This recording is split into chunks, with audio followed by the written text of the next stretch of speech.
කොහොමද යාළුවනේ වෙල්කම් කියලා පිළිගන්නව හැමෝම. අද අපි බලන්න යන්නේ My Hero Academia Season 1 පස්වෙනි එපිසෝඩ් එක.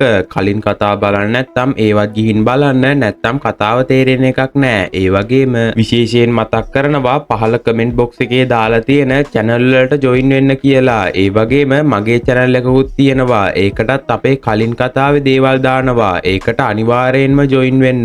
එහෙනම් වීඩියෝ එකටත් like එකක් දාගෙන අපි යමු අද කතාව බලන්න. එපිසෝඩ් එක පටන් ගත්තු ගමන් අපිට පෙන්වන්නේ UA එකේ ගුරුවරු කතා වෙනවා. මෙන්න ප්‍රතිඵල ඇවිල්ලා ගලවා ගැනීමේ ලකුණු නැතුව පළවෙනියා වුණා කියලා මට හිතා ගන්නවත් බෑ. මේ කියන්නේ කත්සුකී ගැන. තව කෙනෙක් කියන්නේ අනිත් අයගේ වේගය අඩු වෙද්දී එයා එයාගේ විශේෂ බලය භාවිතා කරලා ප්‍රතිවාර දුන්නා. එයා නම් පට්ට කියලා. තව කෙනෙක් කියන්නේ අනිත් අතට පහර දීමේ ලකුණු බිඳුවක් තියෙන 7 වෙනියක් ඉන්නවා. තව කෙනෙක් කියන්නේ කලුණුත් ලොකු රොබෝට් පහර දුන්න අය හිටියත් ඒක විනාශ කරපු කෙනෙක් දැක්කේ හෙන කාලයකට පස්සේ කියලා. එතකොට තව කෙනෙක් කියන්නේ ඒත් තමන්ගේම ප්‍රහාරයකින් ඒ වගේ බරපතල තුවාලයක් වෙනවා කියන්නේ එයාට ඒක තාම පාලනය කරගන්න බෑ කියන එක. අපිට පෙන්නනවා කිට්ටු පොරක් හිටගෙන ඉන්නවා. එතනින් කට් කරලා අපිට පෙන්නන්නේ ඕල් මයිට් අර ඩෙකු පුහුණු කරපු මුහුද ළඟ ඉන්නවා. ඩෙකු බෑග්ග්‍රවුන්ඩ් එකේ ඉඳන් කියන්නේ ඇතුළත් වීමේ ලිපිය ආපු දවසේ ඕල් මයිට් මට කතා කරා. ඉතින් මයිට් ඉන්න තැනට ඩෙකු ඇවිල්ලා හායි ඕල් මයිට් කියලා කෑ ගහනවා. මයිට් එකපාර බය වෙලා යනවා ඩෙකු කෑ ගහපු පාරට. එතකොට ටිකක් දුරින් ඉන්න දෙන්නේ කෝල් මයිට් ඉන්නවා. කෝකෝ කියලා හැමතැනම කෑ ගහ හොයන්න ගන්නවා. එතකොට මයිට් ඩෙකුට බලිනවා වැරදුනා කියන්න කියලා. ඩෙකු එහෙම කිව්වාම අර ඩබල අයියෝ මම එයාව දකින්න ආසාවෙන් හිටියේ කියලා කියවන්න ගන්නවා. ඉතින් දැන් දෙන්න කතා කරන ගමන් ඉන්නේ. මයිට් කියන්නේ සුබ පැතුම් සමත් වුණාට ඩෙකු ඔයා නැතුව ඒක කරන්න බෑ කියලා පහක් දානවා. මයිට් කියන්නේ මම කාටවත් කිව්වේ නෑ ඔයා එක්ක කරපු පුහුණුව ගැන.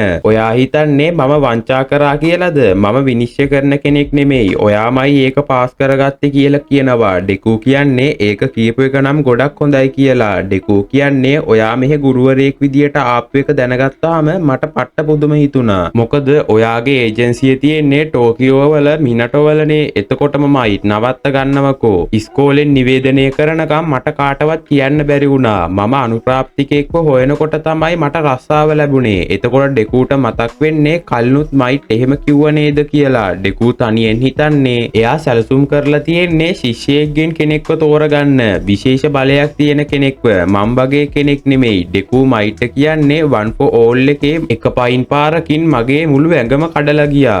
මට ඒක පාලනය කරන්න බෑ. මයිට් පැහැදිලි කරලා දෙනවා ඒකට ටික කාලයක් යයි. එතකොට ඩෙකු වහන්නේ ඔයා ඒක දැනගෙනද හිටියේ කියලා. මයිට් මට ඒක කියන්න වෙලාවක් තිබ්බේ නෑ කියලා කියන්නේ අවුලක් නෑ. ඔයත් ඕල් මයිට් වගේමයි.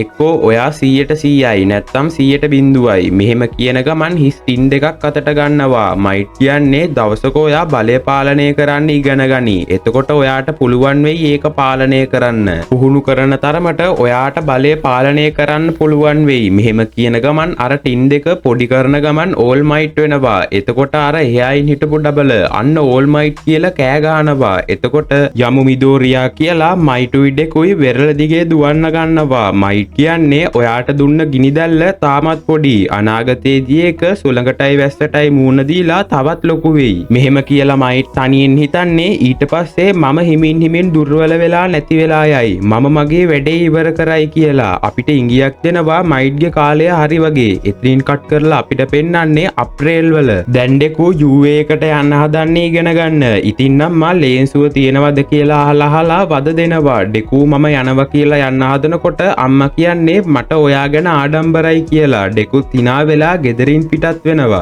අනාගතේ ඉන්න ඩෙකු කියන්නේ ඒක තමයි මගේ උසස් පාසල් ජීවිතයේ ආරම්භය. හැම අවුරුද්දෙම 300කට වඩා අඩු ප්‍රමාණයක් තමයි පාසලට ඇතුළත් කරගන්නේ. නිර්දේශ මත ඇතුළත් කරගන්නා 4 දෙනාට එන්න සාමාන්‍ය විභාගයෙන් 36 දෙනෙක් ඇතුළත් කරගන්නවා. ඒ 36 දෙනා පන්ති දෙකකට බෙදනවා. එක පන්තියකට 18 ගානේ. ඉතින් ඩෙකුගේ පන්තිය එක ඒ පන්තිය. නැත්තම් ක්ලාස් 1A A පන්තිය, අනික් එක ක්ලාස් 1B පන්තිය. ඉතින් දැන් ඩෙකු පන්තිය හොයනවා. පන්තිය හම්බ වුණාම ඩෙකු උඩ යන්නේ ඩෙකු වගේ 6 ගුණයක් විතර ලොකුයි දොර. ඩෙකුගේ පන්තිය තමයි ක්ලාස් 1A කියලා කියන්නේ. ඩෙකු අර යක්ෂයෝ දෙන්න නම් ඉන්න එපා කියලා දොර අරගෙන ඇතුළට යන්න හදනවා. ඩෙකු මේ කියන්නේ අර බක පණ්ඩිතයා සහ කච්චුගේ ගැන.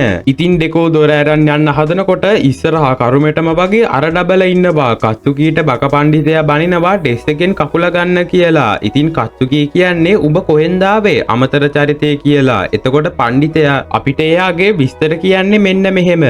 මම ආවේ සෝමෙයි පෞද්ගලික ඇකඩමියෙන්. මම ටෙන්යා ඊඩා කියලා කියනවා. එතකොට කච්චුකි ලොකු ඉස්කෝලයක් නේ. මම උඹව පොඩි කරලා දානවා කියලා හොඳටම බනිනවා. එතකොට දෙන්නම දකිනවා ඩෙකු ඇවිල්ලා ඉන්නවා. පන්තියේ හැමෝම ඩෙකු දිහා බලාගෙන ඉන්නේ. එතනට ඊඩා ඇවිල්ලා ඩෙකුව පිළිගන්නවා. ඊඩා ඇවිල්ලා අහන්නේ ඔයා දැනගෙන හිටියා නේද ප්‍රායෝගික විභාගයේ තවත් දෙයක් තියෙනවා කියලා. ඩෙකු නෑ මම දන්නේ නෑ කියලා කිව්වත් තරුණම් අහන්නේ නෑ. මම අකමැති වුණත් ඔයා මට වඩා ශක්තිමත් කියලාත් කියනවා. එතකොට පිටිපස්සෙන් ආපු අර ග්‍රැවිටි කෙල්ල මේ ඔයා නේද කියලා ඩෙකුත් එක්ක කතා කරන්න හදනවා. ඩෙකු කොහෙද කතා කරන්නේ? ඌ රතු වෙලා මේක දිහා බලාගෙන ඉන්න කච්චුකී අතීත මතකයකට යනවා. ඉතින් ඉස්කෝලේදී විදුහල්පතිතුමා කියන්නේ අපේ පාසලෙන් දෙන්නෙක්ව UA එකට යනවද? අදා ගන්නත් බෑ. මිදෝරියා ඔයා සමත් වුණේ එක ආශ්චර්යයක් කියලාත් කියනවා. ඉතින් රැස්වීම ඉවර වෙලා කච්චුකී ඩෙකුව එක තැනකට අරන් ගිහින් දෙකක් කැනලා අහන්නේ කොහොමද පාස් වුනේ? මොකක්ද කරපු හොර වැඩේ? මගේ අනාගත සිහින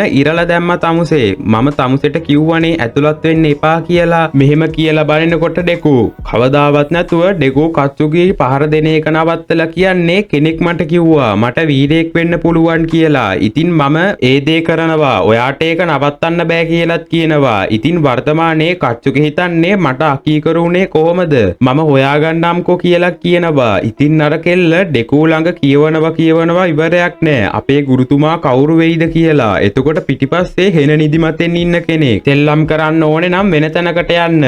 ඌ නම් පණුවෙක් වගේ බෑග් එකක් ඇතුලේ ඉන්නේ. එයා කියන්නේ පිළිගන්නවා UA එකට. ඔයාලා නිශ්ශබ්ද වෙන්න තප්පර 8ක් ගියා. කාලය සීමිතයි. ඔයාලා තාර්කිකව හිතන්නේ නෑ. මෙහෙම කියාගෙන අර බෑග් එකෙන් එළියට එනවා. එතකොට ඩෙකු හිතන්නේ මේ වගේ කෙනෙක්ව දැකලා නෑ මම. එයා මහන්සියෙන් ඉන්නේ කියලාත් හිතනවා. එතකොට අර කෙනා කියන්නේ හලෝ මම ෂෝටා අයිසාවා ඔයාලගේ ගුරුවරයා කියලා කියනවා. එතකොට කට්ටියම පුදුම වෙනවා මේ වගේ කෙනෙක් ගුරුවරයෙක්ද කියලා. අයිසාව කියන්නේ මේ ඇඳුම ඇඳන් පිට්ටනියට යන්න කියලා. ඉතින් අපිට දැන් පෙන්වන්නේ මයිට්ව.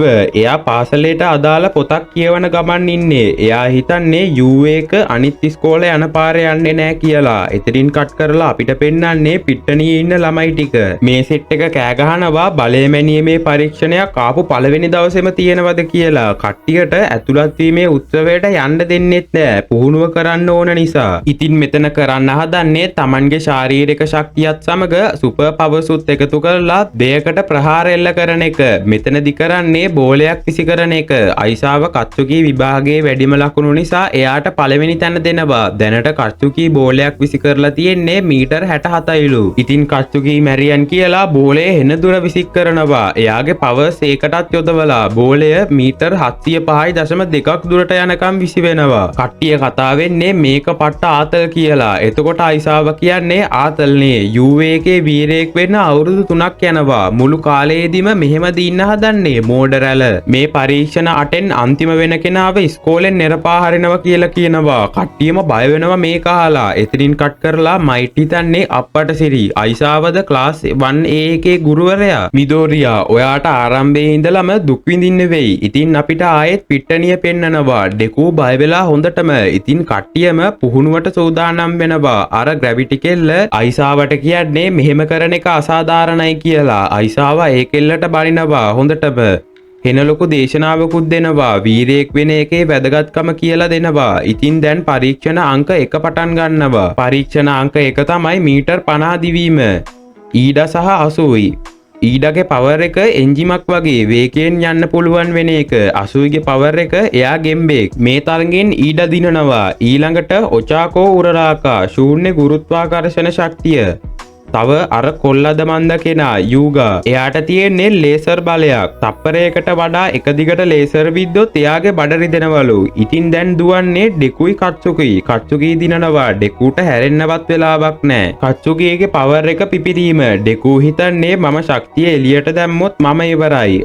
අතීත මතකයකට මයිට් කියන්නේ බලය පාලනය කරන්න හැඟීම් වලින් කියලා. මයිට් අහන්නේ එදා දැනුණ හැඟීම මොන වගේද කියලා. අපරාධේ මයිට් එහෙම ඇව්වේ. ඩෙකු කියන්නේ අබ්ස් නැත්තම් මුෂ් වගේ නැත්තම් මයික්‍රෝවේව් එකක දාපු බිත්තරයක් වගේ කියලා. මයිට් කියන්නේ ඒක එහෙමනම් බිත්තරය උයන වෙලාව අඩු කරන්න නැත්තම් රස්නේ අඩු කරන්න. එතකොට ඔයාට බලය පාලනය කරගන්න පුළුවන් වෙයි. ඉස්කෝලේ පටන් ගන්න සති 3ක් තියෙනවා. ඒක ගැන හිමින් හිතන්න කියලා උපදෙස් දෙනවා. වර්තමානයේ පරීක්ෂණ අංක 2 අල්ලා ගැනීමේ ශක්තිය.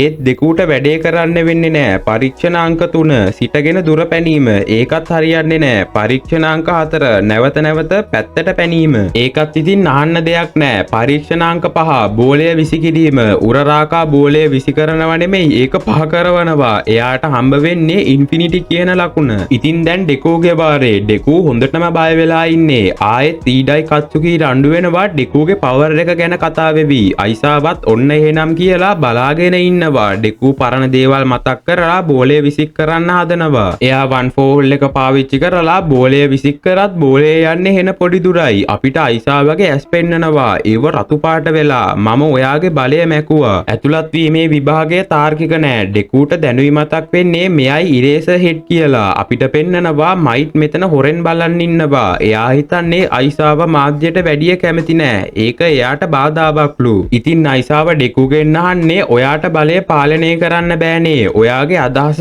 ආයෙත් අතපය කුඩු කරගන්නද? ඔයාගේ අදහස මොකක් වුණත් ඔයාගේ ඇඟ උස්සන්න යන්න වෙනවා අනික් අයට.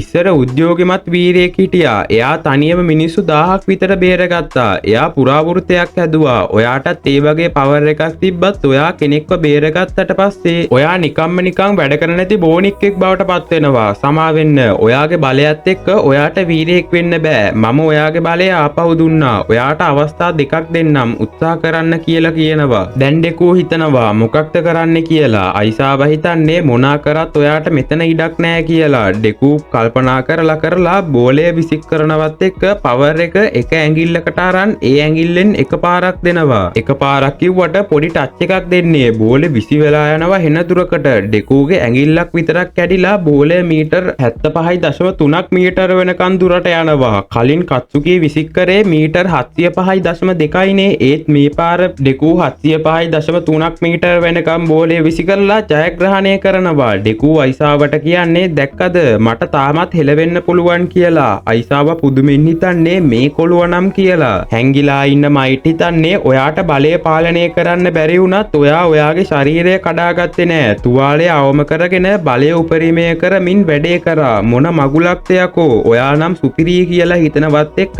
අද එපිසෝඩ් එකත් ඉවර වෙනවා. ආරාධනා කරනවා කතා ටික බලන්න දිගටම එකතු වෙලා ඉන්න කියලා. WhatsApp channel එකත් follow කරගෙන යන්න. ගිහින් එන්නම්. සුබ දවසක්. ජය වේවා.